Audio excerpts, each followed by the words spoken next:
Жана эже бир суроону аягында чыгара албай калбадым беле. Короче, ошону биринчи чыгарып болду. Короче, мондай барганда тетта жанагы немелер эки бир лодка анан кийин суунун агымы бар эмес беле. Лодканын деген ылдамдыгы суунун агымынын ылдамдыгынан 2 эсе кичинекей болчу. Бул лодканын ылдамдыгы v болсо, суунун агымынын ылдамдыгы 2v болчу. Короче, ал ар жака өтүш керек болчу. Ар жака өткөнү менен суунун агымы менен эң аз жерге ар жака кетип калыш керек да. Эң аз жерге ар жака кетиш керек. Мисалы, өйдөгө чыкса деген аябай көп кетип калат, бесконечностька чейин ар жака кете берет. Мындайынан болсо дагы көп кетип калат. Ошон үчүн бизге мындай тандалганбыз. Короче, мондай угол менен, же болбосо любой бир уголду эле ала алабыз. Ошол уголду табабыз, бурчту. Тетта деп алганбыз. В. Анан кийин бул эгерде ушундай багыт менен чыкса, аны деген суунун агымы бул жака түртөт да. 2v менен, 2v күч менен.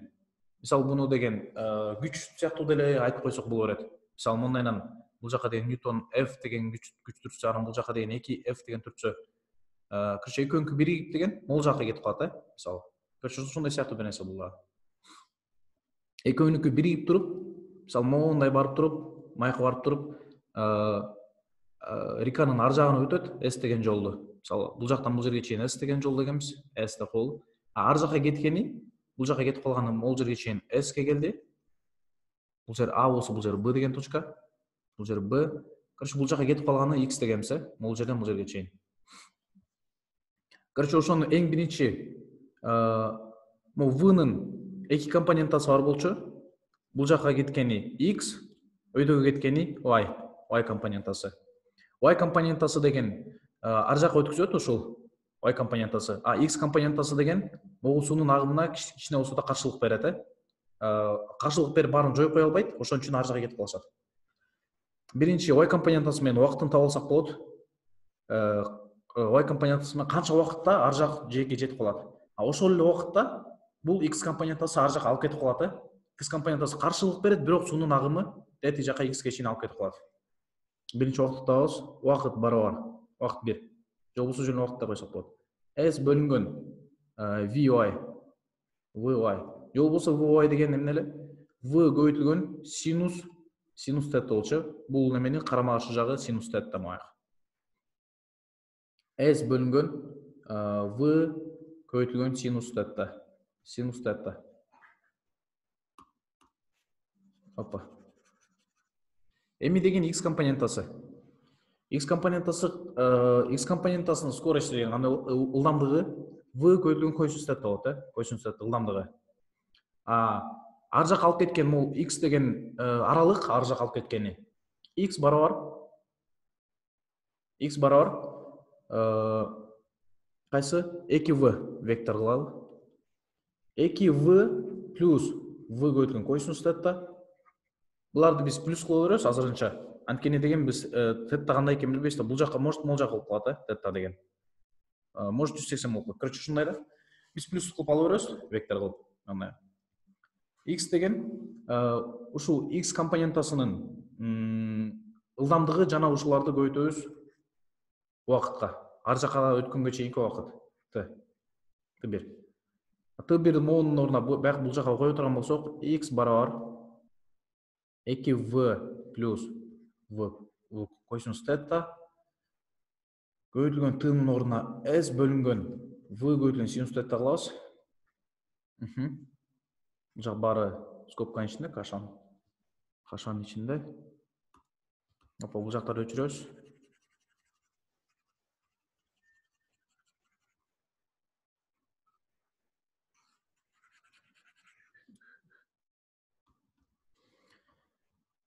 Эми эже жана айткандай, короче, могу X-тин эң минимумун табыш үчүн муну тета деген бурчка жараша биз немесин алышыбыз керек, деривативин алышыбыз керек. Дериватив биринчи могу скобканын ичине ачып алабыз. X барабар V-лар мондай кетип калат, V баардыгы кетет. 2 бөлүнгөн синус тета. Синус тетанын 1 бөлүнгөн синус тетаны Бир бөлүнгөн синус теттаны неме деп койсок болот? Косекант деп коебуз. Косекант тетта. Плюс неме деген койсунус тетта бөлүнгөн синус тетта деген неменин навороду болуп калат. Тангенстин навороду котангенс болот. Котангенс тетта. Короче, көбөйтүлгөн мунун баарын көбөйтүлгөн s тегер азыр бул жака x'ти деривативге алганда, тетта жака алганда бул s баары кетип калат да башка жака, короче. Андай болсок болот. Же болбосо муну көбөйтүлгөн s деп коебуз. Же буну монго мындай кылып жазсак, x барабар 2 көбөйтүлгөн неме тетта, косекант тетта плюс котангенс тетта. Эми dx бөлүнгөн d теттага калабыз. Экөөнүн немеси деривативи барабар 0 дейбиз. Короче, бул жакта бир сайт таптым, неме чыгара турган ушуну деривативди. Маки. Могул жакта мындай, короче, тиги жакта болгон нерсени жаздым. Go.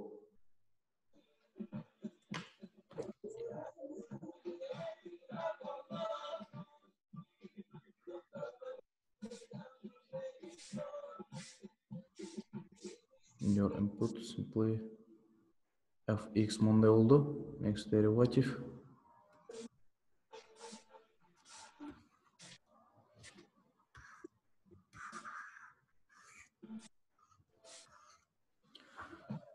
Жо мындай болот окшойт. Могул неме x котангенс x бөлүнгөн 2 мындай. Ушунун баарын көчүрүп алайлы. Котангенс x. Бул жерге жазып алайын, же болбосо. Котангенс x. Же болбосо ушул жерден сразу чыгарып салсак болот. Аяктагы. Ушуну барабар 0 дешибиз керек да. Буну ар жака өткүзүп туруп, тигини ордуна алса, котангенс x көбөйтүлгөн косекант x бөлүнгөн 2 барабар косекант квадрат x болот экен. Могу өзү x менен тети квадраты кетип калат. Ошондо буларды бөлө турган болсок 1 бөлүнгөн синус тета бул барабар. Бул котангенс деген косинус тета бөлүнгөн синус тета болот, э? Синус тета бөлүнгөн 2 дагы еще. Синус менен синус кетип калат экен дагы. Неме булар экөө косинус теталар. Мен бул жакта деген туура эмес болуп, бул минус эмес плюс болчу да башындачы. Бул жака келип могулар плюс болуп калат дагы. Могул жак ошондо неме деген косинус тета деген барабар минус 1 бөлүнгөн 2 болот.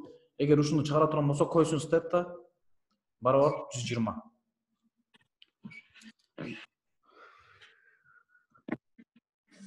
Ушул жакта жолу могул жакта тета 120 болуш керек. Мондай кайрылган. Бул жакта мындайынан алганда тета барабар 120 градус болушу керек, чтоб эң аз кетиш үчүн ар жака.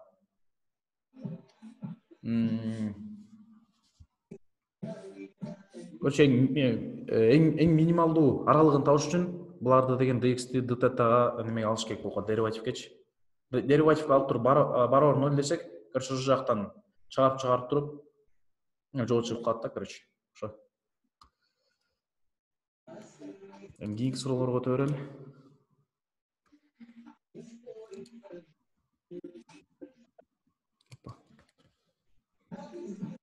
Могу жаңы эле WhatsApp'тан жөнөткөн болчумун могу. 1.14, 1.15те. Азыр ушул экөөнү чыгарат. Ту.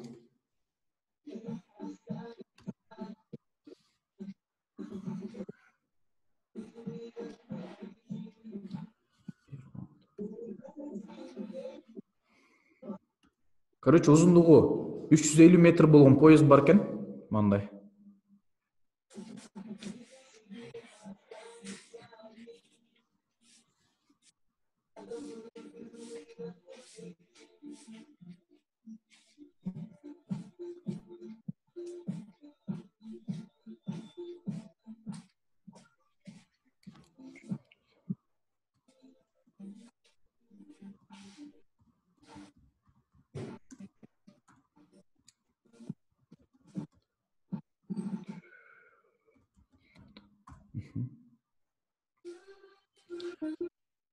%350 метр узундуктагы бир поезд бар экен.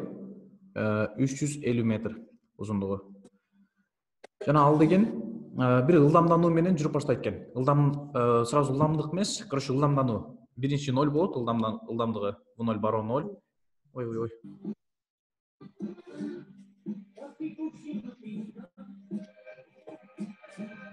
Ылдамдыгы башынан 0 болот дагы, ылдамдануу менен жүрүп баштайт. Ылдамдануусу А барабар 3 сантиметр секунда квадрат. 30 секундтан кийин, жүрүп баштагандан 30 секундадан кийин ал жакта локомотив эң алсындагыдан неме күйүп, светин күйгүзөт экен, короче, прожектор күйөт экен. Бул деген биринчи окуя дейт. Биринчи окуя 30 секундадан кийин 30 секундадан моякка келип калса, мисалы. Урушуяттымы? Урушуяттымы онла? 30 секундадан кийин могул жерге келип туруп, локомотив мисалы. Могул жерге келип туруп светин күйгүзөт экен. Бул биринчи окуя 1. Андан кийин, ушул окуядан кийин 60 секундадан кийин, 60 секундадан могул жакка кетип калса керек дагы. Эң аягында, поезддин аягындагы сигналды басат экен. Сигнал үн чыгат. Бул экинчи окуя. Мисалы, поезддин аягы ушул жерде болду дейли. Окуя 2. Ушул эки точканын, эки окуянын ортосундагы аралыкты тапкыла дейт. Ортосундагы аралыкты x деп коелу. Же болбосо s деп койсок, x деп койсок болот.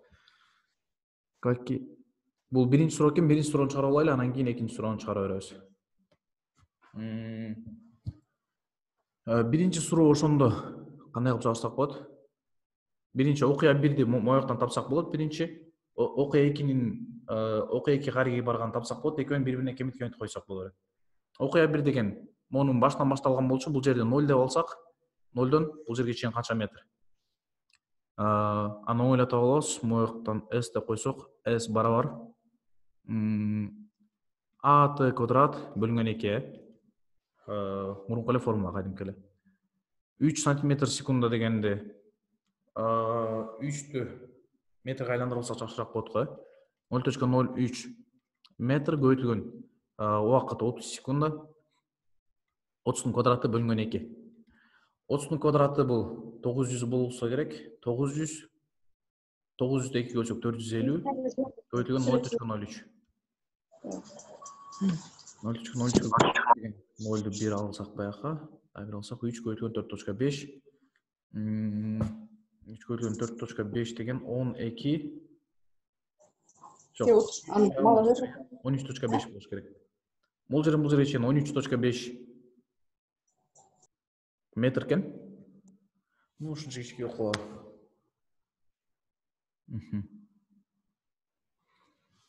Андан кийин ушул окуя 1ге келгенде уже бунун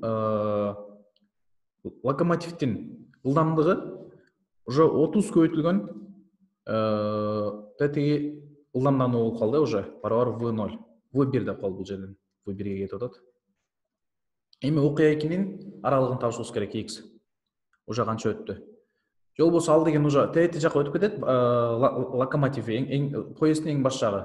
Просто аркасын табышыбыз керек, окуя аркасында болгон, Биз тети жакка чейин кылып туруп чыгарып туруп эле тетиги немесин кемитип койсок болот. Поезддин өзүнүн узундугун кемитип койсок болот маяктан. X таба турган болсок, x барабар v1 көбөйтүлгөн тау плюс a көбөйтүлгөн таунун квадраты бөлүнгөн 2. Сразу эле минус кылып салсак болот, x-ти табыш үчүн. Анткени тети алды деген алдыга кетип калат да. L-ди кемитип койсок, ушул x-ти таба алган болобуз. Минус L барабар x болот. v1 уже могул жактан деген 0.03 көбөйтсөк деген 0.03 көбөйтүлгөн 30 0.9 болот экен. 0.9 көбөйтүлгөн тау квадрат эмес, бул жөнүндө табалы. 60 плюс 0.03 көбөйтүлгөн 60-тын квадраты 3600 бөлүнгөн 2. 3600 2 бөлсөк 1800. Оюнга чыгарып алсак, сразу немеден эле коюп салат экенбиз калькулятордон.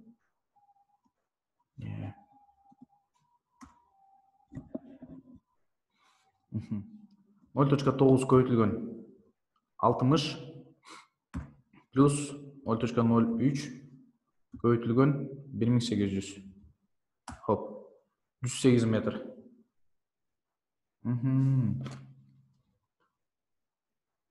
Что беренсе турамыз. 108 метр минус кылсак, 108 метрден минус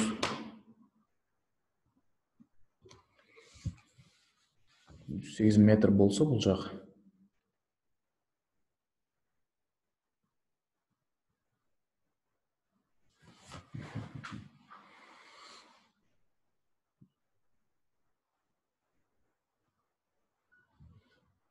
Минус L десек, L деген 350 метр. 108 минус 350.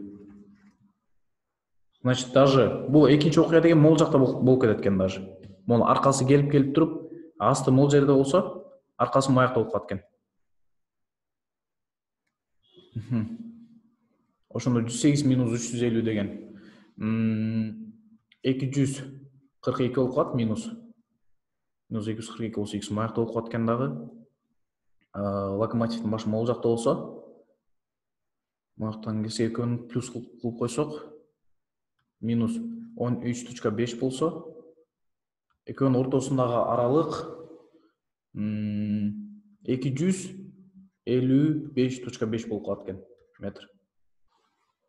Эгерде мен чыгарып баратканда бир ката кетип калса айтып коесуңуздар, сразу чаттан жазып туруп. Просто кээ бир жерлерден адашып кетиши мүмкүн да. Бир жерде туура эмес жазылып калып, мисалы же болбосо квадрат болуп кетип, адашып кетиши мүмкүн, айтып коесуңдар же. Экөөнүн ортосу 255 метр болот экен. Окуя 1 менен окуя 2-ники.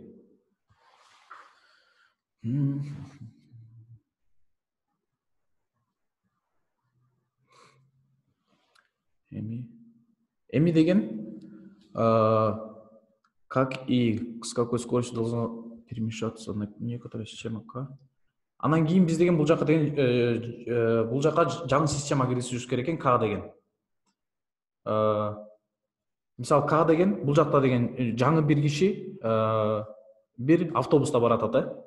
Автобуста мисалы В деген неме менен баратса, окуя 1 менен окуя 2 бир жерден болуп калгандай болот дагы үчүнчү.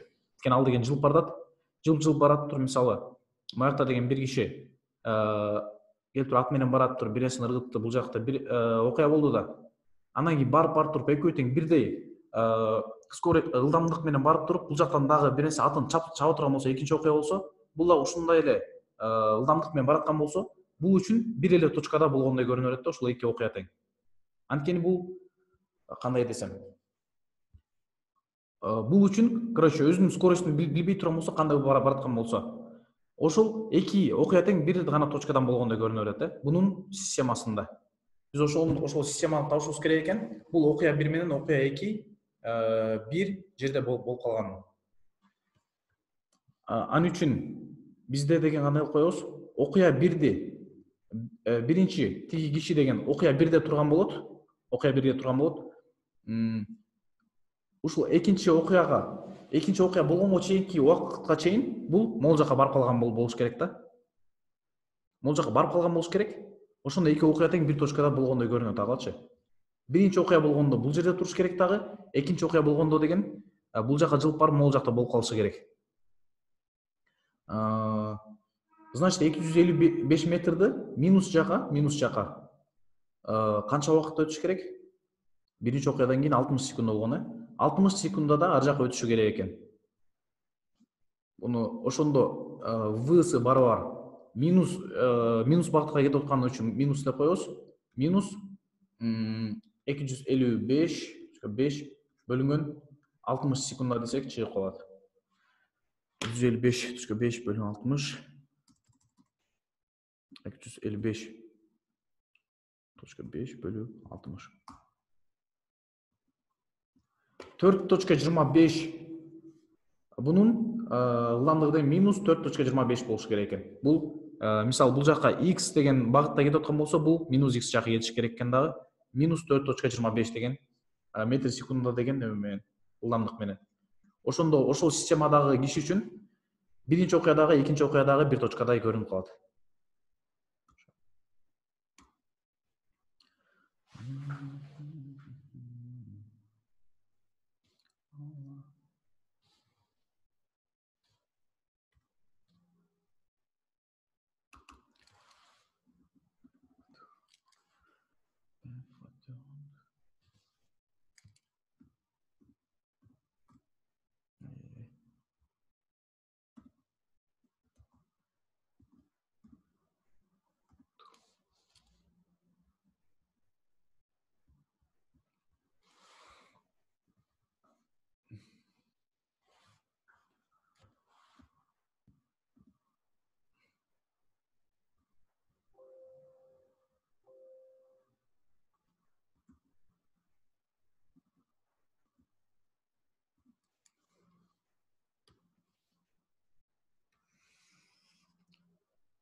Кийинки суроодо лифттин кабинасы дейт. Анын деген үстүнкү жеринен астыңкы жеринин, короче, аралыгы, мисалы монда кабина болсо, хоп, лифт да. Лифттин бийиктиги, же болбосо бийиктиги деп койсок болот, 2.7 метр экен. Анан ал деген 1.2 метр секунда квадрат ылдамдануу менен ылдамданып баштады дейт өйдөгө. Өйдөгө көтөрүлө баштады. А барабар 1.2 метр секунда квадрат. Анан кийин өйдө көтөрүлүп баштаганда 2 секундадан кийин үстүнөн болттор бошоп, бир болт түшүп баратат дейт. Короче, бир болт түшүп баштады дейт. Время свободного падения болта. Ошондо деген болттун канча мүнөт жерге чейин улаганын тапкыла дейт, могул жакка чейин. Бул жерден жерге чейин. Лифт деген өзү дагы ылдамдануу менен кетип аткандыгы үчүн бул жакта бизде гравитация өзгөрүп кетет, Мисалы, биз могул жакта адам турса деген лифт өйдөгө көтөрүлгөндө өзүн адам оор сезип кетет. Анткени деген дагы гравитациянын 9.8 метр секундасына дагы бул лифттин ылдамдануусу да кошулат, Короче, ушундай. Ошондо канча мүнөт кулады дейт болт. Аны биз, короче, неме кылып таба алсак жакшыраак болот. Лифттин системасына отуруп туруп, болттун жаңы ылдамдануусун таба алсак, ошондо батыраак таба алабыз да. Эгер могул жакта отура турган болсок, бул болт деген өзү 9.8 метр секунда менен келип атат да, ж-ны 10 деп деле койсок болот, барабар 10 метр секунда менен келип атат. Секунда квадрат мененчи, ылдамдануу менен келип атат. А бул лифт өзү дагы 1.2 метр секунда квадрат менен өйдөгө чыгып аткандыгы үчүн ылдамдануу менен экөөнү кошуп коебуз. Мисалы, гравитациянын ылдамдануусу деген минус болушу керек. Мунуку деген өйдө кетип атканда экөөнү, короче, минус кыла турган болсок, минус болуп экөө кошулат дагы. Жаңы ылдамдануу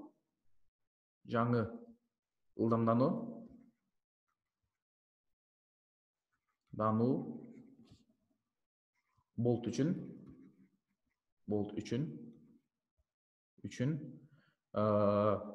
лифт системасында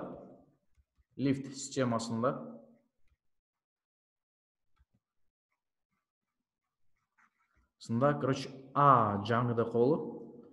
Барабар минус G дагы минус, короче, А да болуп калат. Бул барабар, короче, бул канча? Минус 10 деп ала турган болсок, 11.2 болуп калат, метр секунда квадрат. Эми деген убакытты оңойлоп алсак болот эми. Убакыт барабар бул деген монча жерде деп атпайбы? 2.7 метр деп атат. Ылдамдануусу өзгөрдү, көбөйүп кетти. 11.2 метр секунда квадрат. Мурунку эле неме? А жаңы көбөйтүлгөн убакыттын квадраты бөлүнгөн 2. Бул барабар убакытты табыш үчүн убакыт барабар 2 көбөйтүлгөн бийиктик бөлүнгөн анын а жаңы ылдамдануу. Эгер экөөнүн тең тамырасын ала турган болсок, тамыр бул кетет квадраты менен, бунун да тамырасын алабыз. Убакыт барабар жок кылайык. 2 көбөйтүлгөн 2.7 бул 5.4 болот. 5.4 метр бөлүнгөн 11.2 метр секунда квадрат. Метр менен метр кетет дагы, секунда квадрат. Секунда квадратын тамырасын алышыбыз керек. Секунда квадрат секунда болуп калат. Бөлүп туруп көрө турган болсок,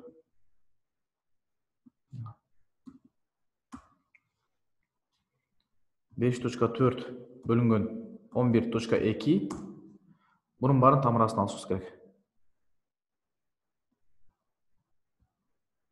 0.5. Хоп. 0.69, 0.7 секунда деп деле койсок болот.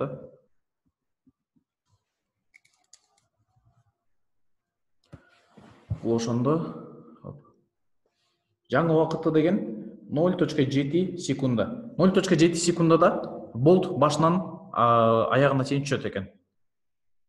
Эми экинчи суроо деген перемещение путь болта за время целого падения. Короче, могул жакта шахта лифттин сыртында мондай нерсе бар. Ошол сыртындагы бирөө могул жакта карап турат да. Ошо карап турган жерден болттун траекториясы же болбосо өткөн жолу кандайынан өзгөрөт дейт.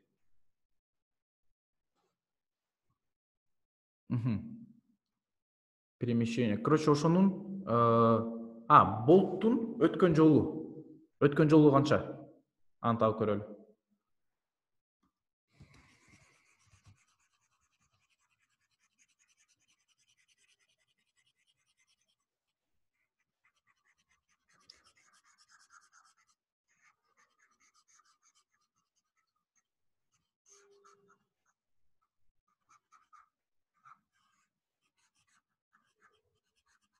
Биринчисинин жолу 0.7 секунда болду. Муну салайлы, кереги жок. Эми деген биринчи бул 2 секундадан кийин анан кийин болт түшүп атпайбы? 2 секунда болгондо уже лифттин жаңы скорость пайда болгондо ожочу V0 могу 2 секундадан кийин барабар А көбөйтүлгөн убакыт 2 секунда Т жаңы скоростью болчу уже. Бул бир нерсе скорость менен кетип аткан V0 барабар А деген 1.2, Т деген 2.4 метр секунда. 2.4 метр секунда менен кетип аткан уже өйдөгө. Кетип атканда болт түштү. Ошо болт деген лифт кандай скорость менен кетип атса, ошонун скоростун алат, ылдамдыгын алат дагы биринчи өйдөгө чыгып туруп, анан кийин кайра ылдый түшөт. Ылдый түшүп бара туруп колго түшөт. Эгерде шахтанын системасынан ала турган болсок, бул короче биринчи өйдө чыгып бара туруп анан ылдый түшөт. Мисалы бул жерде болт ыргыткандай болуп калат өйдөгө 2.4 метр секунда менен. Мисалы болт кичине өйдө чыгат дагы, анан кийин ылдый түшөт. Мындайна. Бул жакта жана чыгарбадык беле? Жаңы ылдамдануу депчи. Жаңы. Азыр деле ошону колдоно берсек болот, анткени лифттин дагы деле ылдамдануусу 1.2 метр секунда квадрат. Жаңы барабар 11.2 метр секунда квадрат болчу. Бул биринчи өйдөгө чыкканы. Өйдөгө чыкканы азыр. Тигин ускорениясын алып берсек болобу, же болбойбу?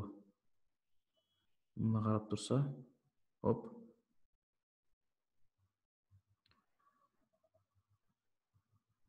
Мындайынан чыгып туруп түшкөнү. Биз могул жерден болт ыргыган жерден могу лифттин немесин ылдый жагына түшкөнгө чейинкини ушул ускорение могу жаңы ылдамдануу менен таба алсак болот экен. Дельта y деп жазып туруп, дельта y кандай болуп калат? Дельта y барабар могу мурунку жаңы башталгандагы болттун ылдамдыгы V0 көбөйтүлгөн убакыт Т. Минус жаңы ылдамдануу бөлүнгөн дагы убакыттын квадраты бөлүнгөн 2.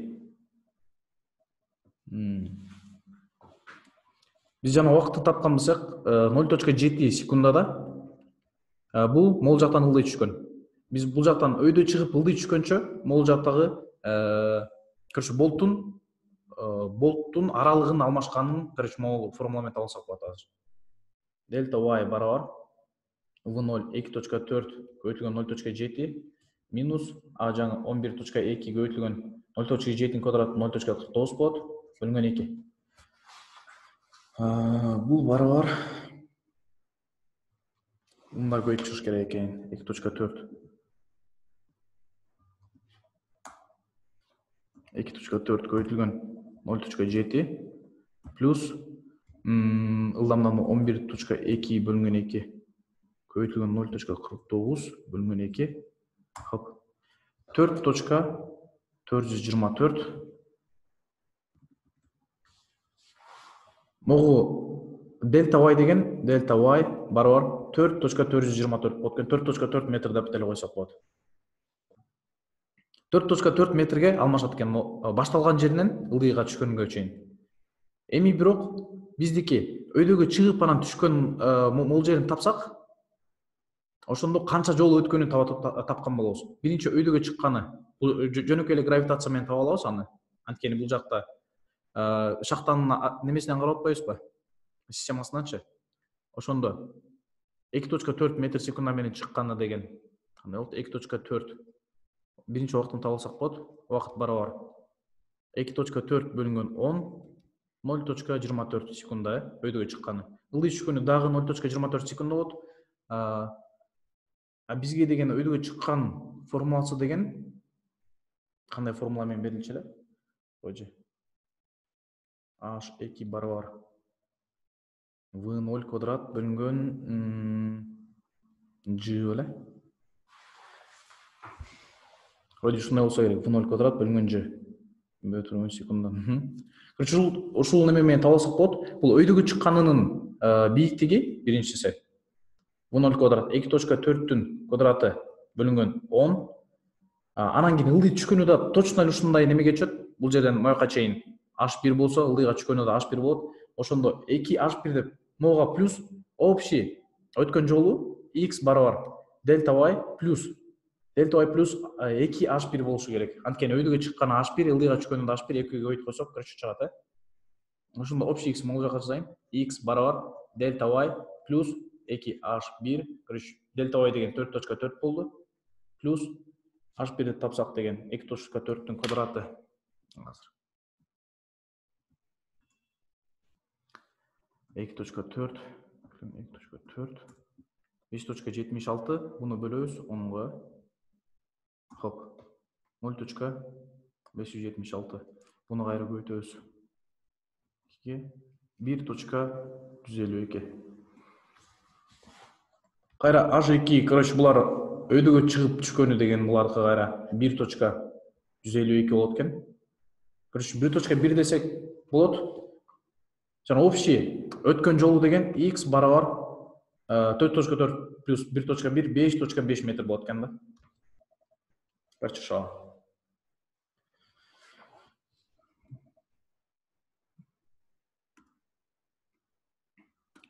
Ошо эртең уже механика эмес, башка темалардан өтүп баштайбыз го дейм. Эси механика болсо дагы кинематикадан өтпөйбүз. Башка темалардан өтүп баштайбыз буюрса.